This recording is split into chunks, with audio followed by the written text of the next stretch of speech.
একদিকে যেমন নজর রাখছিলাম একটু আগেই কিভাবে রাজ্য সরকারের সিট এর তরফ থেকে সমস্ত ডকুমেন্ট যা ছিল এবং কলকাতা পুলিশের হাতে যা ছিল তা সিবিআই কে দেওয়া হয়েছে। এবার ঘনতমশায় তুই বারুদের ফুলকি মুছে দিবি নিশীথের কালিমা রুখে দাঁড়াবা। একজন মা হয়ে বলছি, সফল জীবনের জন্য যেমন চাই মজবুত হয়ে ওঠা শিক্ষা, মজবুত চুলের জন্য তেমনই চাই alopex long and strong hair oil. আর আরো একটা ব্রেকিং, ফের সিজিওতে এসে পৌঁছেছেন সন্দীপ ঘোষ। পরপর 9 দিন সিজিওতে সন্দীপ ঘোষ, আবারও জেরা করা হবে সন্দীপ ঘোষকে। যাব সরাসরি সৈকতের কাছে। সৈকত, এই মুহূর্তে সন্দীপ ঘোষ আবারও এসে পৌঁছেছেন সিজিওতে। এর আগেও তুমি চেস করেছিলে তাকে, বারবার প্রশ্ন করা হচ্ছে, কোনো উত্তর দেননি তিনি। আবারও তিনি এসেছেন এই মুহূর্তে সিজিওতে। আজকে আবারও প্রশ্নের মুখে এবং পলিগ্রাফ টেস্ট হবে। আর কি জানা যাচ্ছে?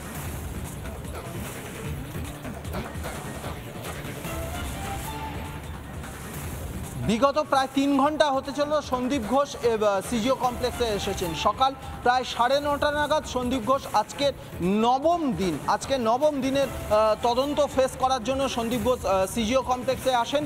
সিজিও কমপ্লেক্সে যখন তিনি আসেন তখন আজকেও আমরা বারংবার বিভিন্ন প্রশ্ন করেছিলাম, কোনো প্রশ্নের উত্তর দেননি।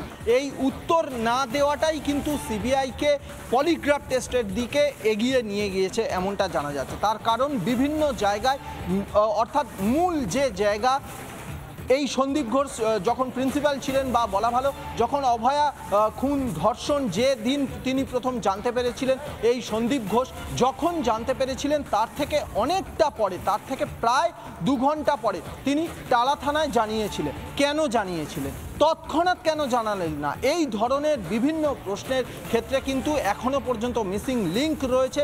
সেই লিঙ্কগুলো খোঁজার চেষ্টা করছে সিবিআই, এবং আজকের পলিগ্রাফ টেস্টের মাধ্যমে এই যে পয়েন্টগুলো এখনো পর্যন্ত সিবিআই এর কাছে অজানা রয়েছে, এই যে পয়েন্টের উত্তরগুলো অজানা রয়েছে, সেগুলো জানতে চাইছে। বিগত 3 ঘন্টা ধরে তাকে জেরা করা হচ্ছে। সকাল 9:30 নাগাদ সন্দীপ ঘোষ সিজিও কমপ্লেক্সে চলে আসেন। আজকের 9 দিন হতে চললো, বা আজকের 9ম দিনের জন্য তিনি সিজিও কমপ্লেক্সে এলেন। এই নিয়ে প্রায় 100 ঘন্টার বেশি টানা জিজ্ঞাসাবাদ সিবিআইকে। 100 ঘন্টার জিজ্ঞাসাবাদ। সৈকত, একটা দ্রুত প্রশ্ন করব, এর আগে যখন রাজ্য সরকার সিট গঠন করে সেই তদন্ত নিয়ে সন্দীপ ঘোষের কোনো আপত্তি ছিল না, কিন্তু যেই মুহূর্তে সিবিআই এর কাছে গেল এই তদন্তের ভার, তখনই সন্দীপ গেলেন ডিভিশন বেঞ্চের কাছে যাতে এই তদন্ত সিবিআই হাতে না পায়, সেটাই তার ইচ্ছে ছিল।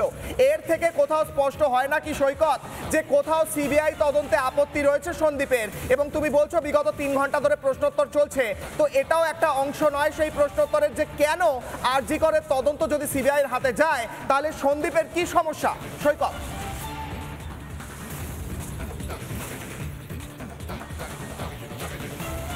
দেখো, সন্দীপের এগেনস্টে যে তদন্তটা সিবিআইকে গতকাল দেওয়া হয়েছে, বা আরজি করে যে দুর্নীতি তদন্তটা দেওয়া হয়েছে, সেই তদন্তের জন্য জিজ্ঞাসাবাদ কিন্তু নিজাম প্যালেসে হবে। নিজাম প্যালেসের অ্যান্টি কারাপশন ব্রাঞ্চ সেই বিভাগের তদন্ত, সেই দিকটা তদন্ত করছে।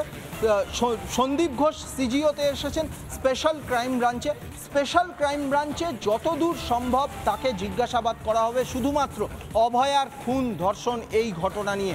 তবে যেহেতু এই আরজি করের দুর্নীতি, বা বিশেষ করে ডেপুটি সুপার আক্তার আলী, প্রাক্তন ডেপুটি সুপার আক্তার আলী, তিনি যে অভিযোগ করেছিলেন যে সন্দীপ ঘোষ থাকাকালীন বিপুল প্রমাণ, পাহাড় প্রমাণ দুর্নীতি হয়েছে, তাই নিজাম প্যালেসেও তাকে ডেকে জিজ্ঞাসাবাদ করা হতে পারে। জানা ছিল নিজাম প্যালেসে বিশেষ করে আরজি করের দুর্নীতি নিয়ে প্রশ্ন হবে, এবং সিজিওতে এই খুন এবং ধর্ষণ মামলায় তার জিজ্ঞাসাবাদ চলছে। অনেক ধন্যবাদ সৈকত।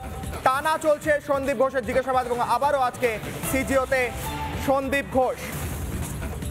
এবং সেই ছবি দেখাচ্ছি সকালে, যখন যেমনটা সৈকত জানাচ্ছিল, সকালে সন্দীপ ঘোষ এসে পৌঁছন সিজিও কমপ্লেক্সে, এবং তারপর আবারও জিজ্ঞাসাবাদ শুরু হয়। প্রায় 3.5 ঘন্টা, 3 থেকে 3.5 ঘন্টা ধরে টানা জিজ্ঞাসাবাদ চলছে সন্দীপ ঘোষের, এবং আজকেই হবে পলিগ্রাফ টেস্ট এমনটাই জানা যাচ্ছে সূত্র মারফত। এবং পলিগ্রাফ টেস্টের জন্য সমস্ত মেশিন রেডি করা হয়েছে।